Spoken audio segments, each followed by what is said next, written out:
Bit weird, isn't it? I mean, he did take us into his family.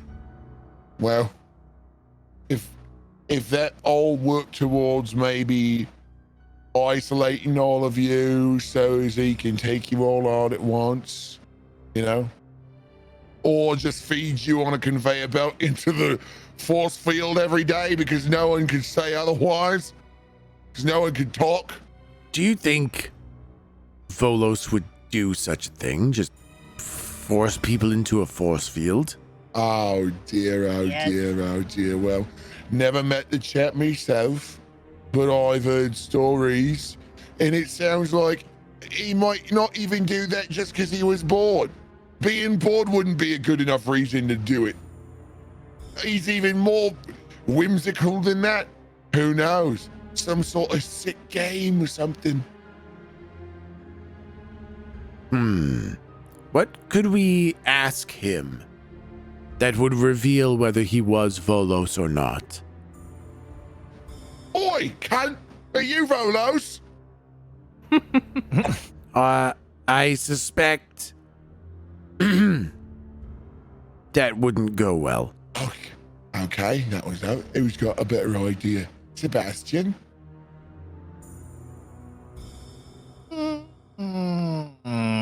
Mr. Kane? Oh, Tiger? boy. It's probably not him. Yeah, not him. Probably Okay, not, all right? right. I What? certainly hope it's not him. That's But I have to fine. say, I've had ample time of safety and comfort relative to what I would have expected. And if this is some sick game of Volos to give me an agonizing, painful death after a period of comfort and peace, then perhaps he is more gracious than I had originally believed. I think we would know a bit if it were Volos. We've heard him described, and he seems to have a kind of pressing presence. And I don't think that Grom has that same, the way it was described at least. He seems pretty intimidating to me. Is that right? Like, I guess these guys don't know, but I don't even know how to ask that question. I in a way know, that they yeah, would I know, I Yeah, don't- I probably can't. I don't, without having felt it, I don't know that you could feel it. How about when he turned around and smiled in response to Rippy's question about taking? Yeah. Did we feel anything brain-wise? That's a good question. No, you didn't. Yeah, that's okay. Like, Okay. yeah, if I was going to say that you felt that same kind of thing that was new for you, Yeah. yeah, no, you did not feel anything that was new or anything like that. Okay, like we haven't with him so far. Correct. Okay. Yes, I think that it is okay.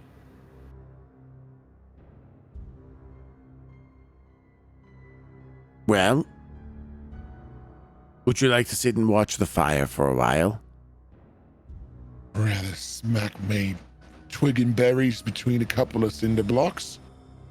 I mean, we don't have cinder blocks, but I'm sure someone here would be happy to oblige.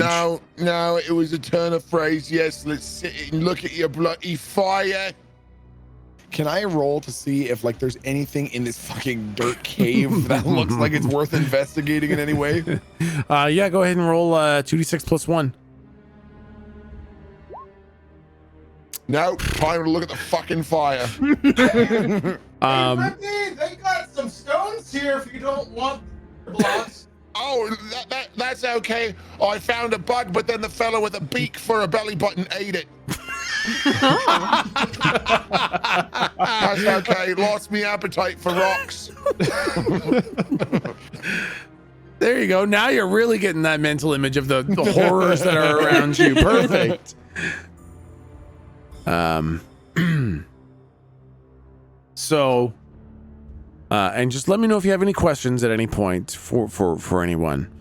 But basically, you guys just sit there and you stare at the fire.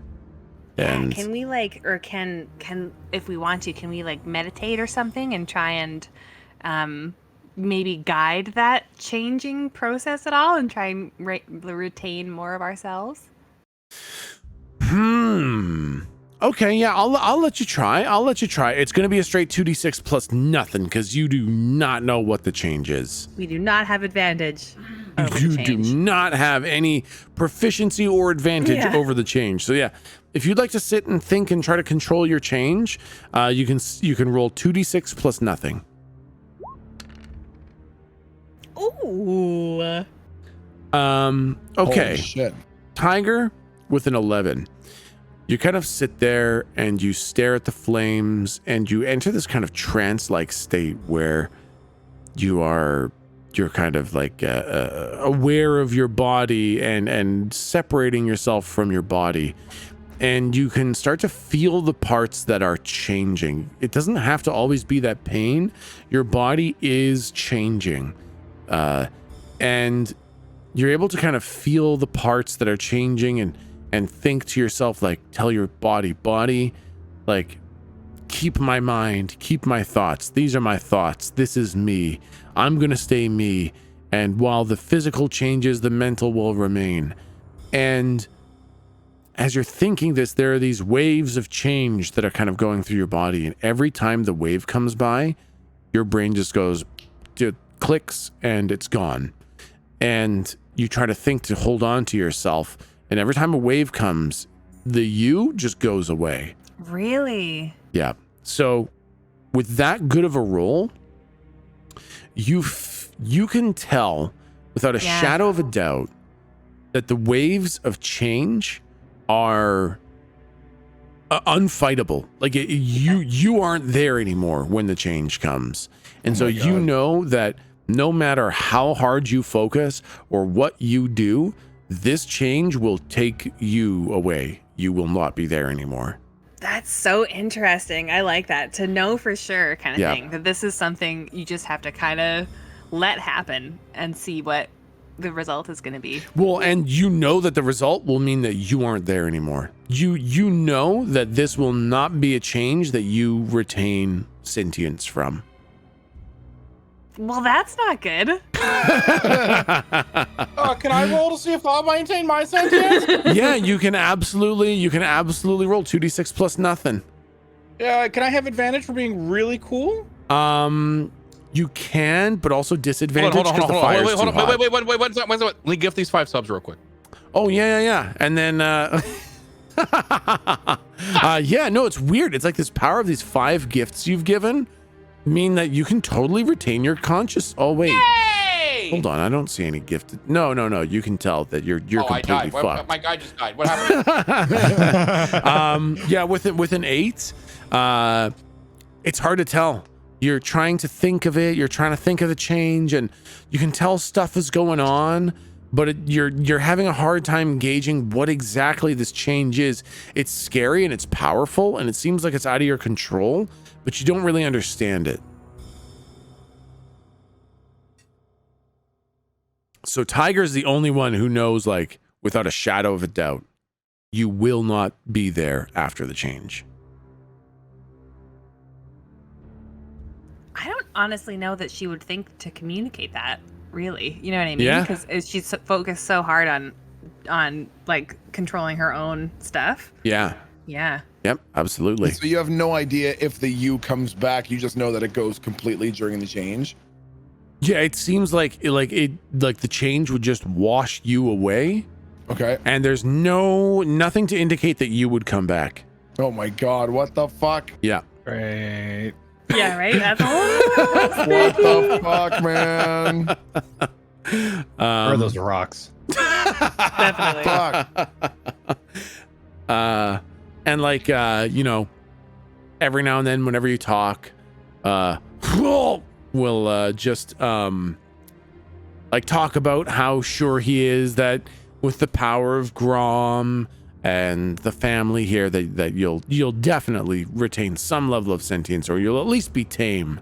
And he's trying to assure you that they won't have to kill you. What a good guy. That's a nice guy. And as time passes, and time is so hard to tell because the fire never goes out. There's no daylight. There's no day-night cycle. There's no clock. There's no semblance of any way to tell time here. The fire is just burning always. Time just kind of passes. Weird. And you feel more and more of this change kind of coming. It's kind of like you know when you know you're going to hiccup, right? Like you've hiccuped once or twice and you kind of feel the hiccup coming and you kind of try to like tighten your body to stop the hiccup from coming kind of thing. Yeah. That's kind of like what it feels like for the change, where you can feel it coming and you're a little bit worried that if you just kind of gave up, it would just happen. So you can kind of fight it, and it's not too hard to fight, but you can tell that you're kind of doing something to stay you kind of thing. It's coming. And Grom comes and goes. Every now and then he has a corpse of something kind of pathetic that he drops into the cave, and everyone kind of goes to town on. And you eat hair, and you eat the soles of feet. And Please imagine some hairball sounds, but I'm not going to do it into the Yeah, microphone. yeah, That'd be yeah. horrible, but what's happening? Yeah, you eat really kind of the really unsavory parts of these things. Every now and then Grom comes and tells you a little bit about how things are going well and how much he's learning and how it's inevitable. Sometimes he comes and he calls members of the family to join him, and they never come back. Oh, fuck. And every now and then, rarely, he comes with new sentient monsters, new changed, who've held onto their minds. It's once every 10 or 12 returns, he comes with one. And they're always broken and fearful and terrified and kind of feral. None of them have real sentience. They're all just kind of like tame, scared creatures. And you welcome them in, and you feel the change coming. Until one day, you don't know how long it's been, Grom comes in and says, "Today, we move." And he kind of like gestures for everybody to stand up. Where we at there, boss? We move to Varna. The time has come. Oh, have you perfected that the old trick you were working on? It works sufficiently enough now. Oof. Not exactly without a confidence, you know. It will work when we need it to. Okay. And he gets everybody up, and he kind of like starts ushering people out of the cave kind of thing. And he has that staff, which is really just kind of like a big branch. And he kind of holds it at kind of like a 45-degree angle in front of him. And it kind of vibrates. It doesn't emit any light. It just kind of vibrates with this kind of energy. And he tells everybody, "Move." And you all begin leaving the cave. You guys, I assume you guys follow as well? Yeah. Definitely. Okay, yep. And you guys enter the darkness, which you realize how long you've been in the cave. Like, it must have been quite a while, because the darkness is new and terrifying again. The sounds of the shuffling, of the sliding flesh, of the cloth, and the rustling leaves is unsettling, and again you get that claustrophobia. But the kind of zone around Grom is much bigger than it was before. You're definitely much safer than you've ever been, and you gather that it's because of that kind of staff that he's holding up that is vibrating so violently. And you guys walk through the forest for a long time, and much to your horror, a couple of the family members aren't really quick enough to keep up. Oh. And they trip, or they fall, or they're just too slow, and they slip into the darkness. Oh no. Oh God. And What you do I hear hear? nothing.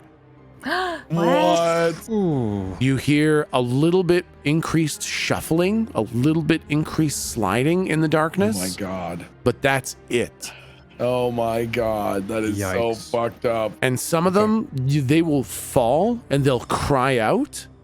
They'll like fall and they'll be like, ah! And then it'll just cut immediately Oh my What? God. as the darkness takes them over. What the fuck? And Grom shows no signs of remorse, no signs of slowing down, no signs of anything.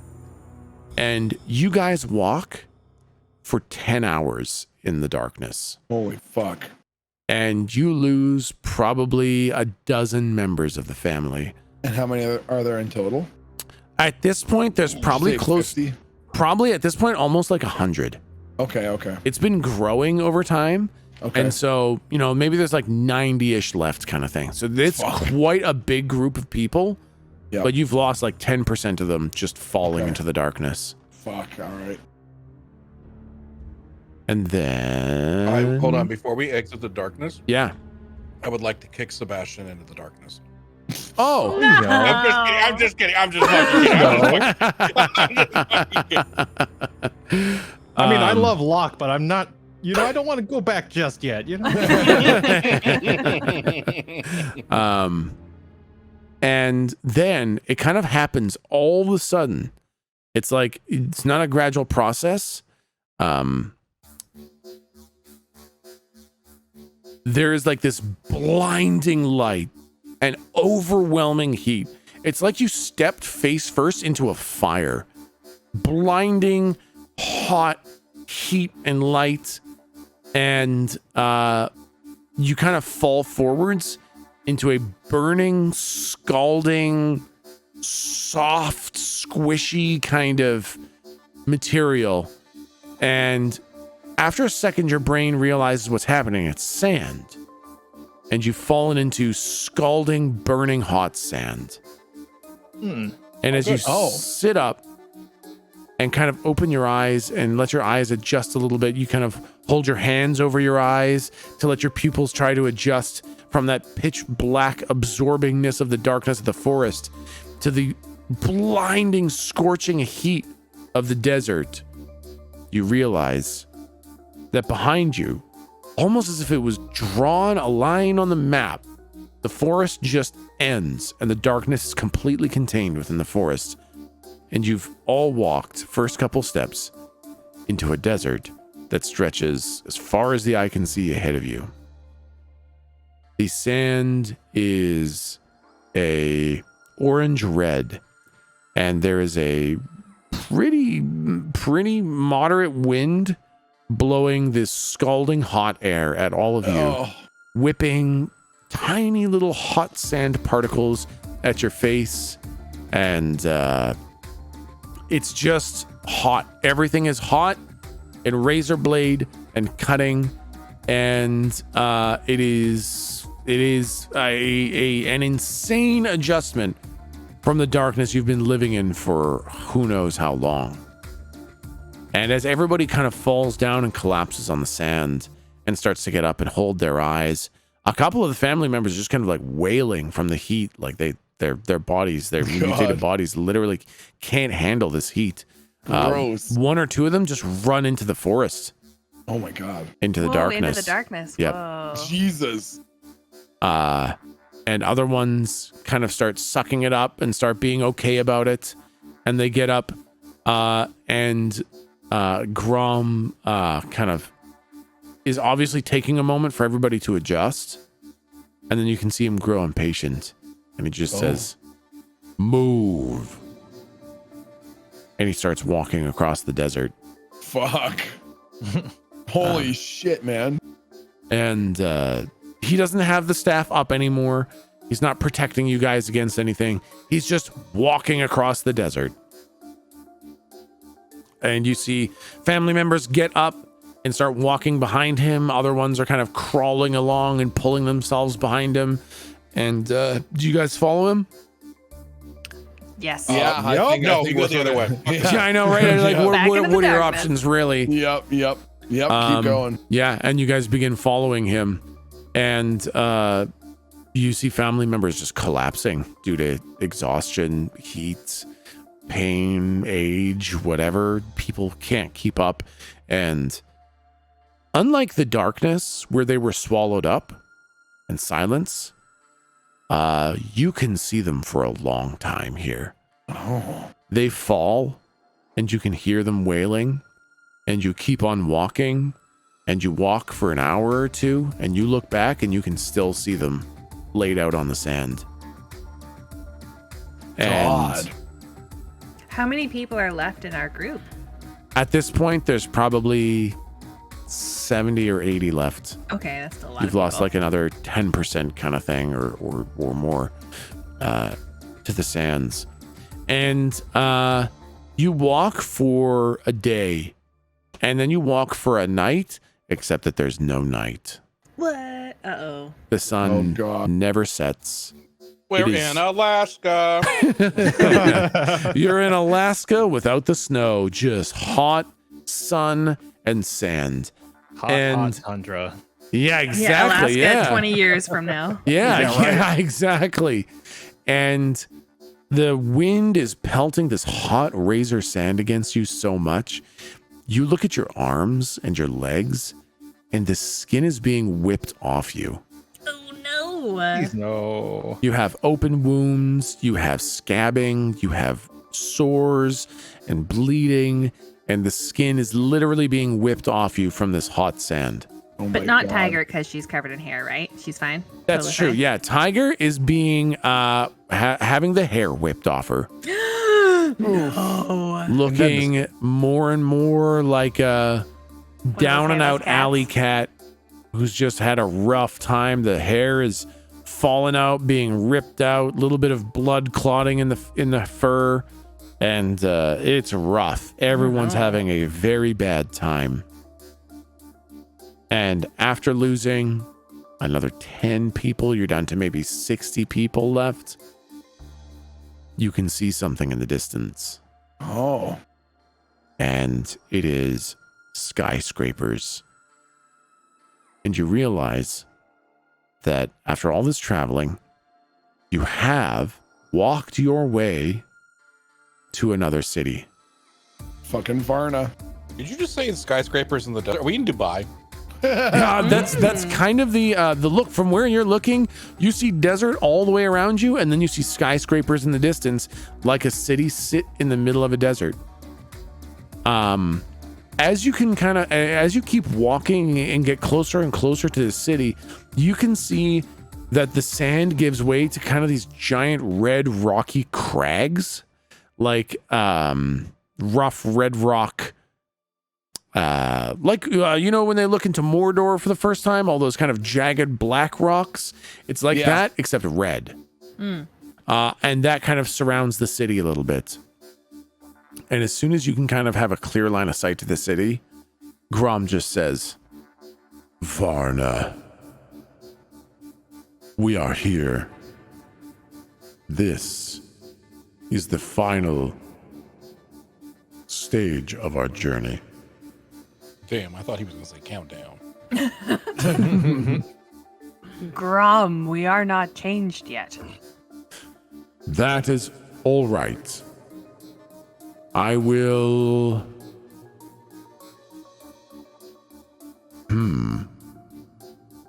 We are getting there. I will call the four of you. And perhaps Yeah, well, okay. You You're- mean call us right now? when we get there, I will call you. And you will pass through the barrier. Perhaps your unchanged bodies will be more resilient. Maybe I should not have said anything. What if they're not, though? If they're not, Yeah. then it will be something that I have learned.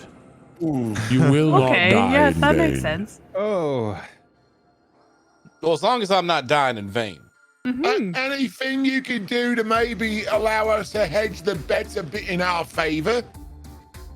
I have mastered the spell, I believe. Okay.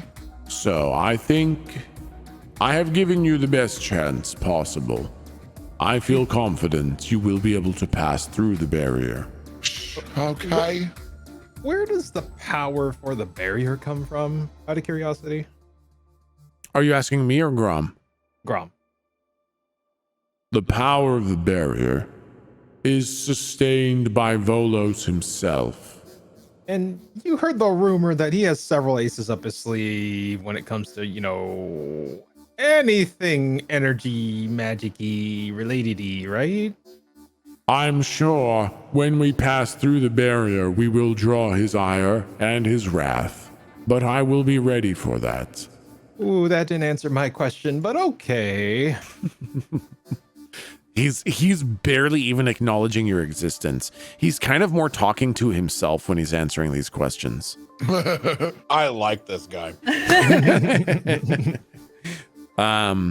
He's like a cross between what was the guy's name? Godric? Oh, Barrick Dondarrion? Barrick. Yeah. He's a cross between Barrick and Drax from Guardians of the Galaxy. Yeah, that's it. Yeah, basically. Speaking Yeah. in prose, not really at anyone, just kind of in general. I'm invisible. You can't see me. I'm moving so slow you can't even perceive the movements. My movements are so slow as to be virtually imperceptible. Okay, got it. Okay, so we'll just rest up here for a couple of weeks and then go have a ticky boo, or We will wait in the crags for one day. Then we will pass through the barrier. oh boy, really jumping the gun a bit there, eh? I mean, speed and momentum and all the rest. Isn't We it? can't give him time to learn of our plans. We must assault the barrier and pass through as quickly as possible. What happens after we pass through? Then we all pass through. We weaken the barrier and we all pass through. Then I find Volos, which I think will be easy. I suspect he will find me when we pass through.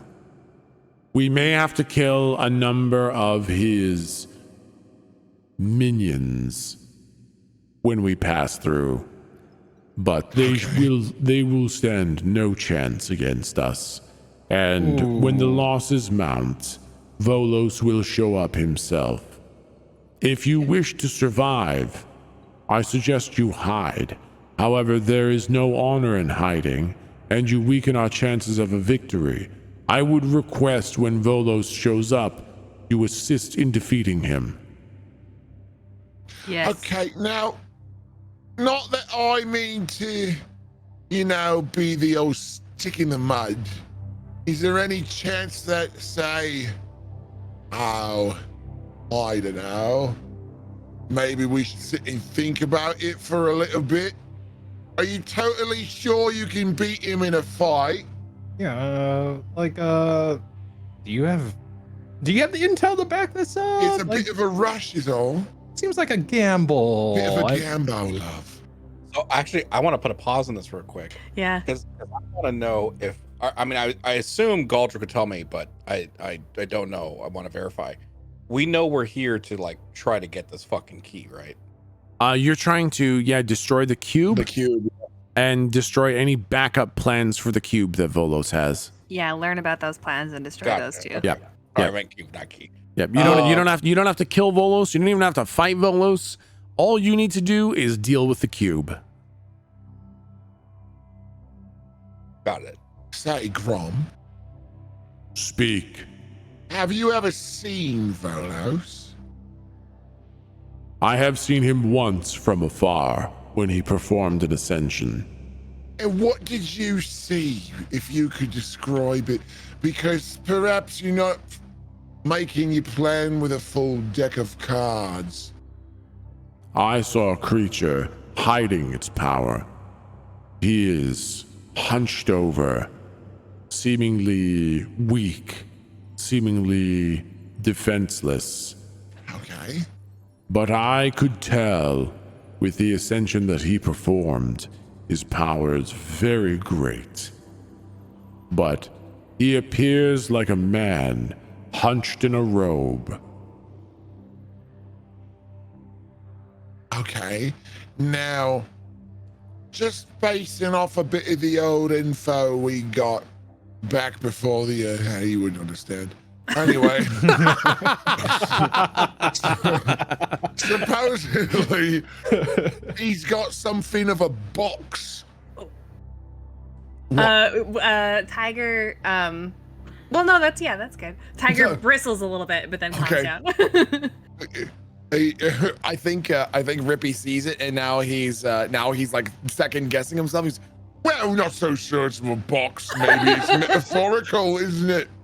Who I have knows? seen this. Oh, okay. Does it worry you? It is some sort of focus for his powers. Yeah. What have you got planned in terms of how to take it away? If it is a focus for his powers, I shall take it from him. I feel, though, even with it, I can still be a match for him. Okay. But Great. if it is necessary, if it proves to be a focus of extraordinary power, then I will take it from him.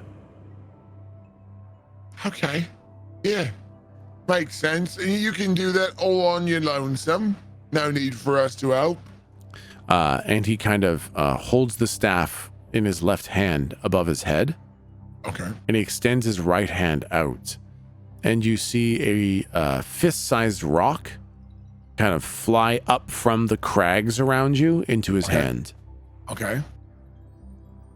It's as Okay. easy as that. What? You Oh, think you're boy. supposed to involve? Jesus. Oh, Lord, please let this uncook me in my fucking sleep. Am I supposed to be impressed because you made a rock fly into your fucking hand? If the cube is something he has, I will Yeah. take it from him as easily think- as I took that rock. I Okay. think it's supposed to be a metaphor, not that's what he's actually gonna do. Well, I think it's a metaphor. It's a I don't know. metaphor, right? No, he has the box. Oh, I will take it no. from him. oh boy. Oh, Okay. It seems that makes sense if he has it and then you take it and then you have it. Maybe should we rest? Oh, no, hold on now. and I want Rippy to pick up a rock and hold his hand like toward Grom and say, Try to take this from my hand. and I want He's not I want- challenging you. He just wants to see the magic behind it. and Rippy's like gripping the rock like very tightly. Your finger's about to get ripped off. You think Not tightly enough that's gonna rip his finger. Caveat. Dude, he doesn't have that kind of grip strength, bro. Holy, his fucking wrist just detaches before his fingers let up. Yeah, his hand is entirely gone. Yeah. Grom looks at you. Do you think I can't take the rock from you? Well, no offense, but so far you've kind of been a bit of a glorified nightlight and someone who can move a rock. I mean, your old shield spell didn't seem to work too well. We heard all the screaming.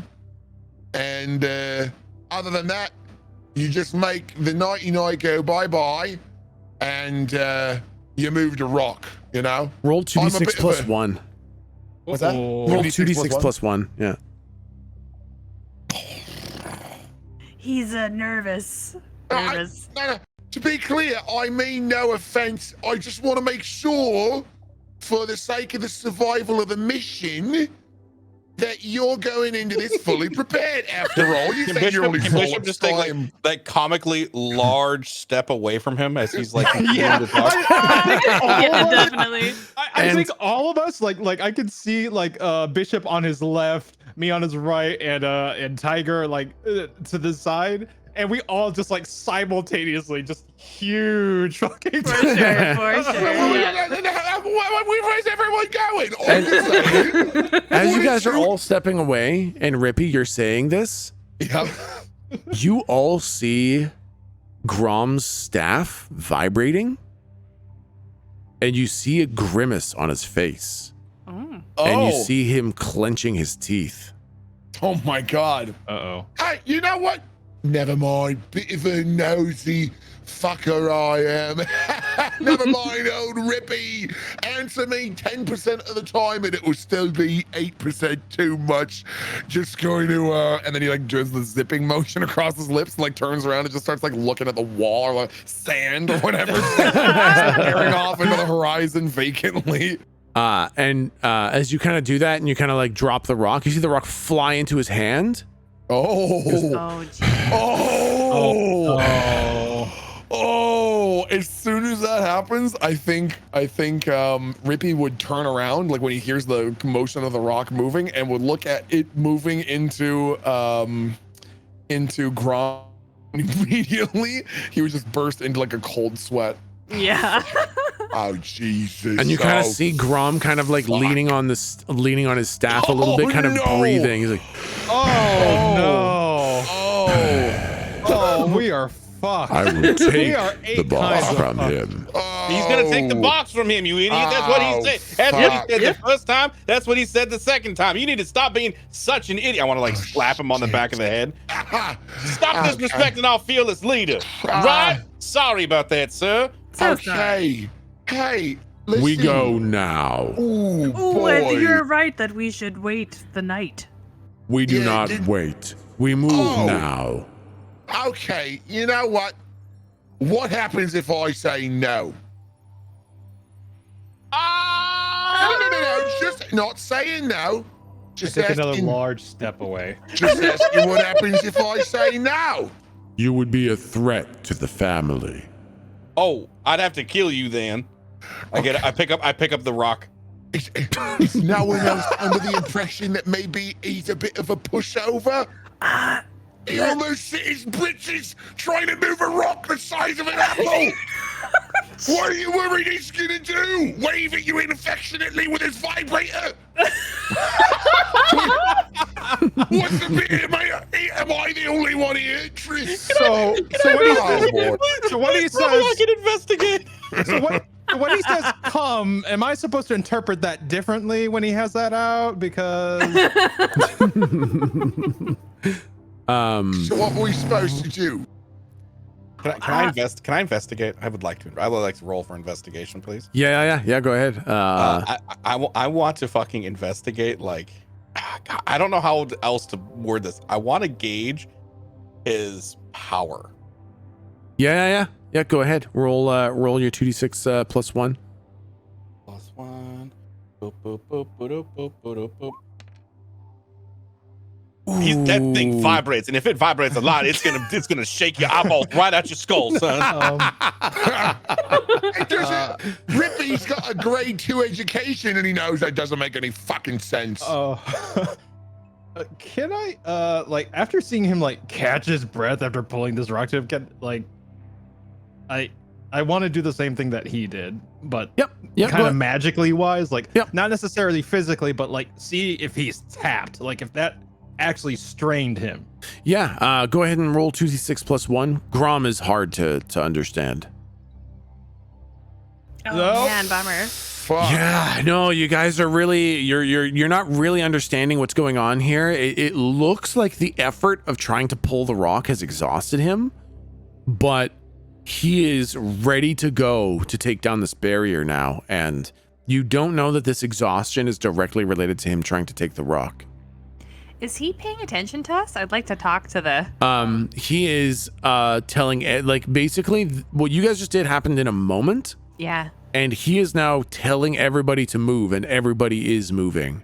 Okay. Oh my God. In the noise of people moving and his focus on all these other folks, I'd like to have an aside with the fellas, but like only if I am feeling good that he's not really looking at us. Yeah, I would say like it would have to be an insanely short aside because he is especially keeping an eye on you guys.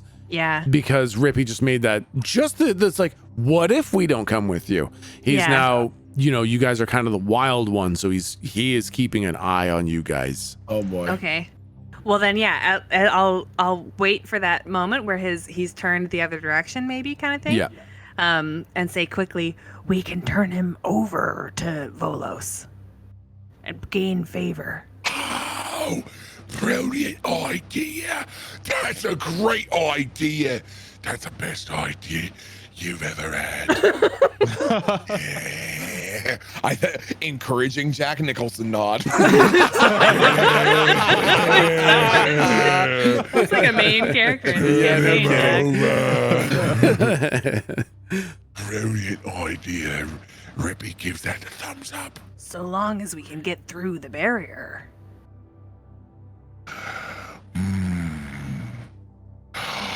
Brilliant idea. Why don't we, well, presumably because he's got to cast a spell, we could go through the portal and then say, as soon as he walks through as well, grab him and off we go. Bob's your uncle. Look at him. He can't even lift up an apple. What's he going to do? Maybe Smack we him could- across the head. Here's what we'll do. We'll walk through the force field, and then Rippy will take a stone and smack him in the head. Drag his stupid unconscious body straight up to Volos. Hey? What do you think? I think we need the threat to make itself apparent so Volos comes to us. Is this? Oh yeah. Oh okay. Is it too long now? I like you guys are really kind of Oh, like we're pushing it. Yeah. Yeah. Well, yeah. So let's.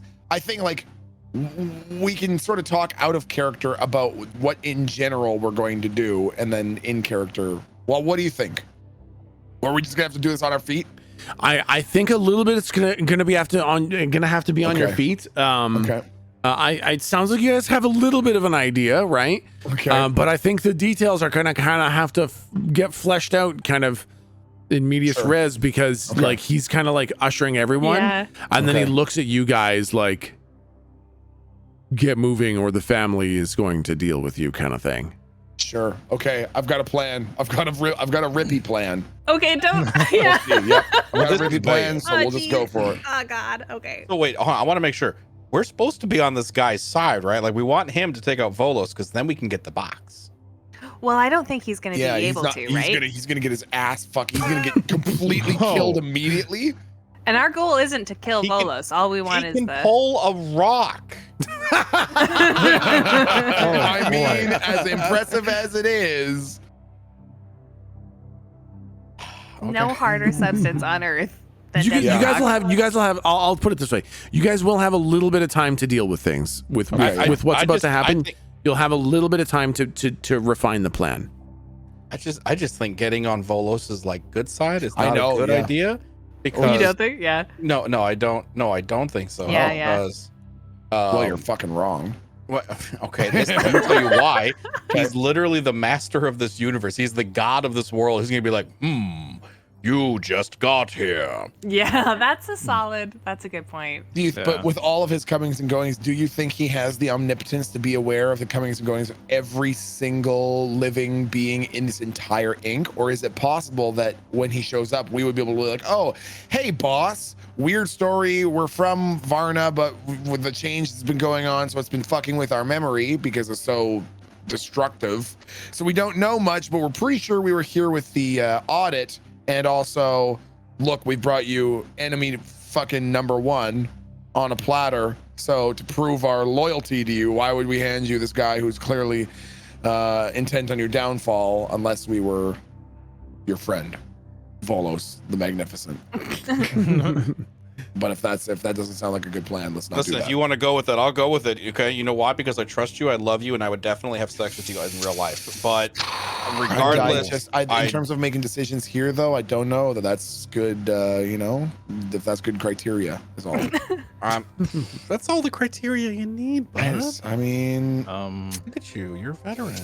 I was just saying, man. It's it's tough. It's tough, man. I'm just gonna give him a moment. Yeah, it's good. Okay, Get we're these feelings fine. sorted out. Just gonna, yeah. Do we have green ink? I mean, I came from the green ink, but do we have red ink bodies now, or do we have our original ink? No, you have red ink bodies now. Okay, that's yeah. good. That would be a major giveaway, so that's good. Yeah, Volos looks at you and sees a multicolor set of inks. Like, oh, these look at are that. the It's best That's a colors. terrible plan. Okay. So basically, it's going to start happening now. You will have a little bit of a chance to refine your plan and kind of dissect the situation. But basically, Grom makes it very obvious that everybody's going now, and this is the assault. Interesting. And you guys walk up across the desert to the kind of asphalt disc that the outer limits of the city are on. And you guys walk up to kind of the main driveway of the city, like where one of the roads connects to the city. And Grom, God, I constantly want to call him Perun. Yeah, we gotta learn more about Perun. Grom kind of walks up and raises the staff and says, "Family, this is the time. Now Volos will feel our wrath. Now we put an end to his tyranny. We will rebuild this world in a more fair manner. No more shall people suffer the change. We shall all become ascended." And he starts shouting these words that, again, they don't really make sense to you. They're just like sounds and stuff like that. And the staff starts vibrating faster and faster and faster. And he just says, "Family, forward." And you see members of the family start walking into the barrier, and it starts to ripple very violently, like it's a curtain kind of being blown by a strong breeze. But the first like 2 or 3 people that kind of walk into it, they just start melting and disintegrating and screaming as they try to push through, and they can't quite make it through. And other ones behind them start pushing them and start walking into it themselves. And you just start seeing this line of people starting to push through. And Grom just keeps on saying, "Family, forward." And you do notice that the barrier is starting to get kind of overloaded as he keeps shouting these words. And we need different music. Here it is. This is it. There we go.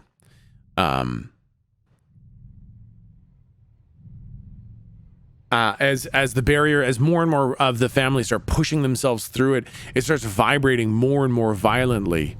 And you guys you're watching the family start walking into this thing, and you start to see guards showing up. More of these kind of gas masked guards with assault rifles start showing up and standing on the other side of the barrier as more and more of the family start trying to push through it, kind of thing. So what would you guys like to do? Fuck. Is there anything we can do to make Grom stronger? Like some encouraging words? I mean, you can try some encouraging words. I don't think you really have magic to do anything, but you can. That's true. You know. You're doing it, Grom. Your power is successful. Yes, go through. Right. Yes. Okay. Just a little bit longer. You're almost there. Keep it up. Pass through the barrier now. Yes, pass through the barrier. I'm talking to everyone else. Especially as lieutenant, pass through the barrier. I think Rippy's standing like behind, so is it basically like just an indentation in the dome now as these bodies are being pushed up, or are they actually going through? It's basically an indentation, but it looks like they're starting to kind of make their way through a little bit, like burnt fingertips are falling through the other side, kind of thing. But the number of people are running out very quickly. And like now when you say they're going through and dying. Oh yeah. Like nobody, like they're just like squishing up, like people trying to push through like the front doors. No, they're all melting. No, you are running out of family members very quickly. They're all sacrificing themselves. Oh, wow. I don't know what to do with this. Oh my God. Oh Jesus. How many people are left? There's probably like maybe 30 left, 20 left, kind of thing. How close is Grom to the fucking force field? Grom is probably about 10 feet back, kind of thing. What if Rippy jumps and drop kicks him in the back towards the bubble? You probably need a little bit more than just that to get him to the bubble.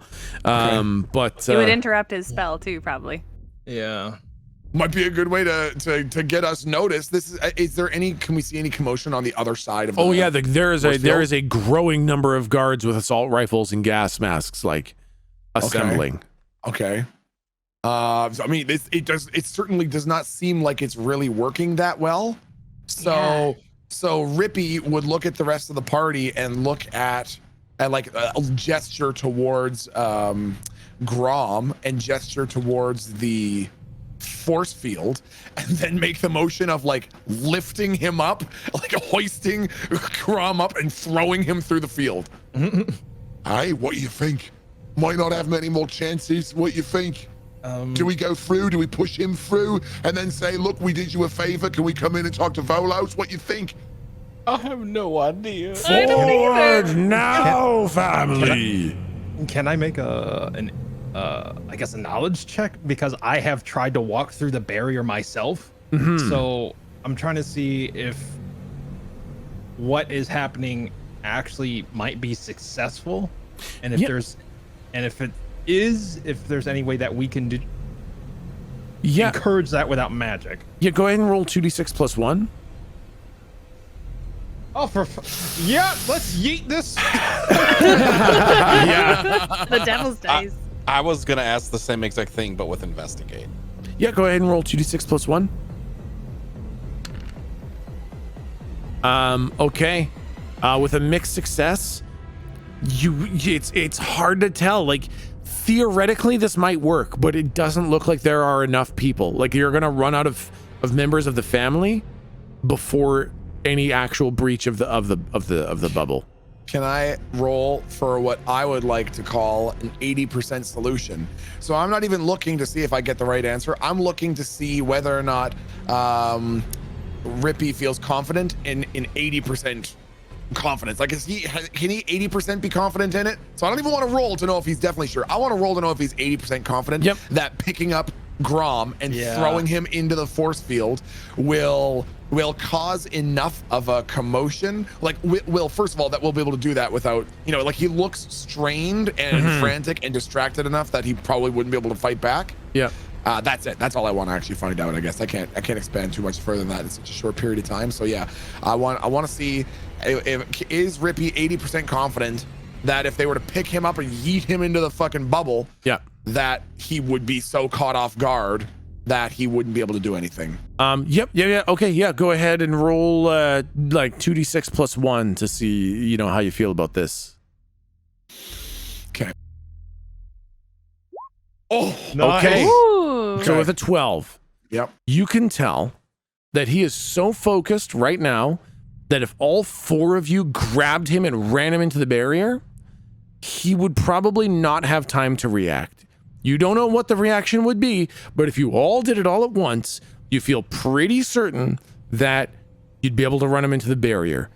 However, that uncertainty is whether or not that would kill him and what his response would be after being rammed into the barrier. Because, like, these people are dying because they are pushing themselves into and through it as it slowly melts them. You could hit him against the barrier pretty hard and hurt him pretty bad, but you don't know how much it would. You don't know if it would kill him. You don't know how much it would hurt him, and you don't know what his response would be. So you can do this thing you're thinking of, but you don't know what the follow-up would be. The rest of the family is also here, kind of thing, and might react poorly. There's about 10 of them left now. Like, you guys are just about to run out. I would say that if we're going to do this, we push him as hard as we can in the hopes to knock him out so he can't do anything. Like, if we're going to lift him, we're going to battery ram him head first into the barrier.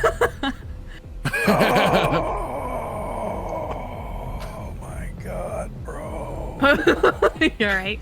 Okay, you know what? I hate you, Tech. I hate you. I'm gonna do it.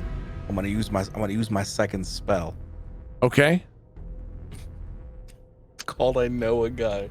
Okay. Okay.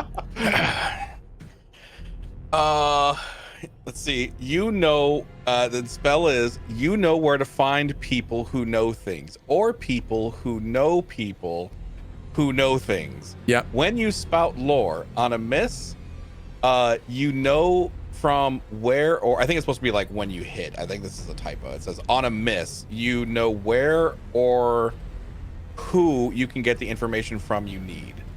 Yeah. So that's I if I pass, I know what I'm talking about, I guess. If I miss, I know where I can go get the knowledge. That's what it is. So you spout lore means you know something. Yeah. And if you miss it, then you know where to go find out about it. Right. Okay. Let me look up spout lore. That's like a fully real. Yeah, I just realized that and- it's like emboldened. So that's why I was like, oh yeah, okay. Let's see. Here we go. These are the moves. These are special moves. I don't know if that's. No, that must be a basic move. Pull up the basic moves. Basic moves. Spout lore. When you consult your accumulated knowledge about something, roll intelligence on a 10+. The GM will tell you something interesting and useful about the subject relevant to your situation. On a 7 to 9, GM will only tell you something interesting. It's on you to make it useful. And then on the miss, I guess on the miss you get nothing. But if you, for you on a miss, I would tell you where to go get that information. Yeah. Yeah. Okay. Well, fuck. Okay, so I didn't know that's what spout lore was. I essentially wanted to say that Galdrick had a conversation. I know a guy. His name was Galdrick. He told me about. I won't say this out loud. Yeah. But like, you know, I saw. You know, he told me all about magical barriers. Yeah. And I essentially want to use that to like deduce whether or not if we can run through it or if we can run him through it. Okay. Yeah. Okay. Go ahead. Looking for any sort of, because I'm so worried we're all just about to die. But you need another set of characters. Yeah. Okay, go ahead and roll 2d6 plus. Well, yeah, I mean, you said Galdrick told you about stuff. I think that's fair that Galdrick probably told you something about something like that. Let's face it, Galdrick was a pretty oversharer. Yeah, exactly. Yeah. So I think go ahead and 2d6 plus 2. Okay. Jesus. On a full hit, something interesting and useful. I will tell you that the family at this rate is not going to make it through there. If you were to pick up Grom and run him into the barrier, it would hurt him very badly. And if you coordinated, like Sebastian was suggesting, to hit him head first, you could probably melt him. Oh my god. Because you'd probably disorient him enough that you would be able to then force feed him into the barrier and melt him. I think as we're having this discussion, Rippy would quickly add, We haven't got a choice. He said if we don't go, we're a threat, and then he'll kill us himself. It's either him or us. I'll get the legs. Okay. All right, I'll get the upper back. Shit. All right, let's do it. I guess so. I Oh my god. I don't know if this is what you had envisioned happening, but okay. oh my god. So stressed out right now. I can't Oh even. my god. Oh Okay. I'm so stressed. god. Me too. Right. we will end No. on this note. I'm going to describe what happens and we're going to end on that. You guys rush as Grom is shouting, "Now it has to be now! The barrier's weakening!" Oh god. And he kind of turns a little bit to see you guys because you haven't run forward yet. As you, all four of you, coordinatedly grab him and sweep him up. And he says, "No, this is our chance! We can take..." As his head smacks into the barrier. And he kind of loses consciousness for a moment. And you all kind of bounce backwards as his head bounces off the barrier. And then you double up, you grab onto him, and you push his head into the barrier as the whole family is screaming and dying and melting around you as you just force him into the barrier. And Sebastian, just as you had felt earlier and as you've been witnessing for a while now, he begins melting and popping and sizzling as the barrier becomes incredibly solid. The spell is broken, the barrier completely solidifies up, and it just dissolves Grom. Oh my god! Until you're just holding on to 2 legs at the knee, and there's nothing left.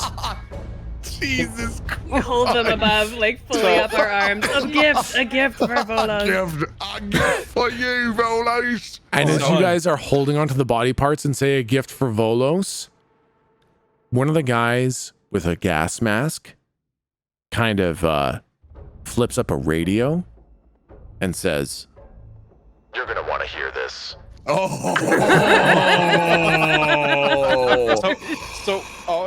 damn it, God. son of a bitch. and we're gonna call it there. Wait, no. So, you know, once again, I think I've made this reference once before, but for anyone who's seen the movie Arrival, spoiler for anyone who hasn't seen it, it's a great movie. Anyways, the point is that at one point, the army does something that pisses them off, and the ships go up in the air by like 200 feet, and the commander literally just says, "Why does this feel worse?" Yeah. That's how I feel. Yeah. Why does this feel worse? They go, "Hey, you're gonna want to hear this." I feel like I made a huge mistake. Jesus. We're good. Okay. All right. Venalis, you had a question, I think? Yeah, I was trying to find a way to sneak this in before we absolutely melt his brain head. Yep. When we were doing that, I wanted to try to take the staff from him. Yeah, nice. Because Bishop doesn't have a weapon of any kind. Yeah, no, it fell. If like when you melted his head, he let go and the staff just fell to the ground. Oh, okay, cool. Yeah. I wasn't sure based on proportions, like maybe it melted the tip or anything like that. You know what I mean? Yeah, So- no, it's pretty well undamaged. The massive blow to his head against the barrier definitely caused him to kind of lose grip. And then when you doubled back and melted his face and brain, it definitely just involuntarily let go and dropped the staff to the ground. My God. So yeah, Bishop Kane can definitely have picked up the staff. Okay.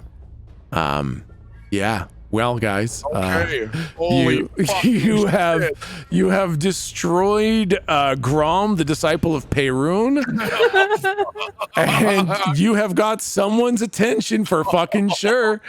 A lot of decisions were made, you know, and And we will pick it up there next week, same time, same place, guys. Fucking awesome. All right, thank you guys very much. That was a lot of fun. thank you guys. Yeah, I'll see you Night. guys. Bye.